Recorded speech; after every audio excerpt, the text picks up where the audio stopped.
Welcome back. Let's talk a little bit of cricket, and it's not really looking that great for Team India. Australia snapped India's 4-year unbeaten streak in home ODIs with a thrilling win in Chennai to take the 3-match series to 1.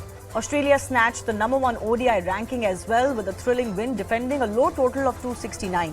In response, despite many starts and steady contributions, including a 50 by Virat Kohli, India faltered, ending up 21 runs short.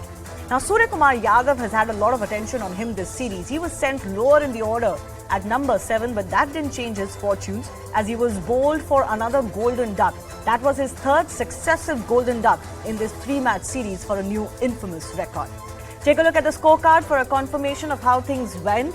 Really nothing terribly bad for India in it. We had good bowling and batting performances, but below par on the day and leaving the team with a lot of questions. This series should act as a wake-up call. This is the final series before the Asia Cup, which would act as a precursor to the ODI World Cup in India later this year.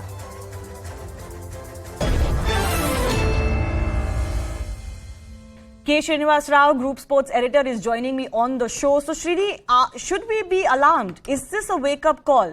Because this is, a rare loss for India at home.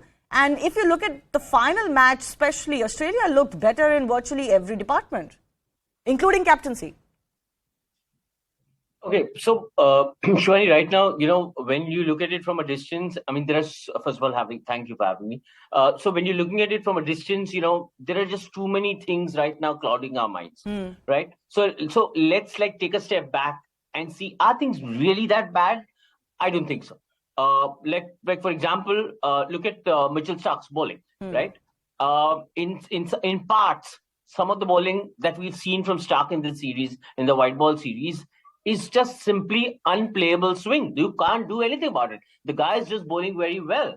Now, that's part of the problem. The other part of the problem is that I think with India, the problem is that the top order impetus, the bulk scoring top order has not happened. Yeah. And then I think a little bit on, issues like, the whole onus on Suryakumar. Yeah, the middle order. But is it alarming? I don't think so. It's not alarming. We know that we have a good core in place. It's just that some of the things just need to fall in place. But there is only as much time for things to fall in place, Srini, isn't it? There is no other series apart from the IPL, of course, and the World Test Championship final before the Asia Cup. But, you ideally want to fall into some sort of a rhythm and you should know what you want from your playing 11. Even that is under a question mark. So there's top order instability. Even the lower order, you don't know which lower order turns up on what day and who's going to fire on a certain day. Even in home conditions, if that's not a certainty, is that not a problem? Because there's no time left. I'm only asking this question because there's no time. No, I completely agree with you. But see, look at it this way. Your 15 more or less looks like rounding, it's rounding up. So you're not exactly left without any clue whatsoever. Now, look at this team instance, for instance, right?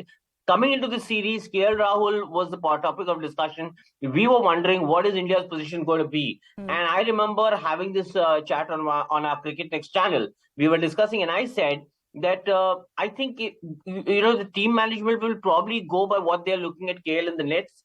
And then, if they feel confident about giving him a chance, they give KL a chance. And I think he has managed to make that space his own. So that sorts out the between, let's say, Ishan Kishan and KL Rahul. Now, let's also not forget the fact that whether it's the Asia Cup or whether it is the 50-over World Cup, both these tournaments are in Indian, are more or less in subcontinent conditions, right? Yeah.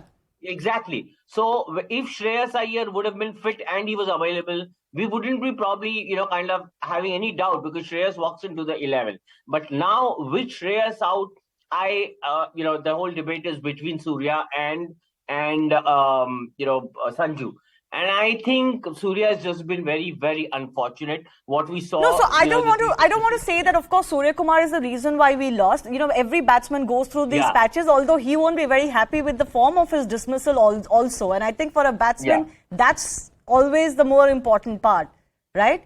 The form of your dismissal, not just the fact that you've got out for 3 golden ducks in a row, right? But okay, I have a final minute left, Srini. Do you think there is something particular that Indian team should do before they get into the World Cup? Because, anyways, there's not much time left to try. There's only the Asia Cup after this.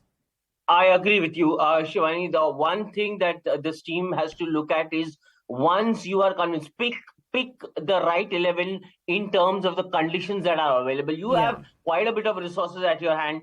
Pick the right 11 depending on the conditions and pursue. Stick with that 11. Yes, back them up. And don't chop and churn too much. That has been a hallmark of the Indian teams for quite some time, despite the format.